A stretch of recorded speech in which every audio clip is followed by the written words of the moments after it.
ТГОда кездесетін есептердің кейбіреуі теңсіздікке берілген есептер болады. Сол есептердің ішінде жай ғана теңсіздік шығарумен емес, одан бөлек те, яғни ең кіші немесе ең үлкен бүтін мән тап деген сұрақтар кездеседі. Осы кездер теңсіздік белгісіне мән бересіздер. Яғни қатаң емес. Мына жерде мынандай теңсіздік берілген. Егер 6 минус x кіші 3 болса, онда x-тің ең кіші бүтін мәні дейді. Сіз бірінші мына теңсіздікті орындап аласыз. 6 азайтылған x кіші 3-тен санды оң жаққа жібереміз. Минус x кіші 3, 6 оң жаққа өткен кезде теріс таңбамен өтеді. Минус 6. 3-тен 6-ны азайтамыз. Ол бізде минус 3-ке тең. Яғни минус x кіші минус 3-тен.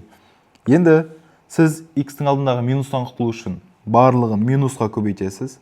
Ал минусқа көбейту деген барлық таңбаның өзгертеміз. Плюсті минусқа, минусты плюсқа, үлкенді кішіге. Яғни мына жерде x қалады. Сосын мына таңба өзгереді үлкен болып, сосын 3-тен. X бізде 3-тен үлкен. Сіз 3-тен үлкен бүтін сандарды қарастырасыз. Ол сандар 4, 5, 6, 7. Мұнда жазып қойын. 4, 5, 6, 7 солай кете береді.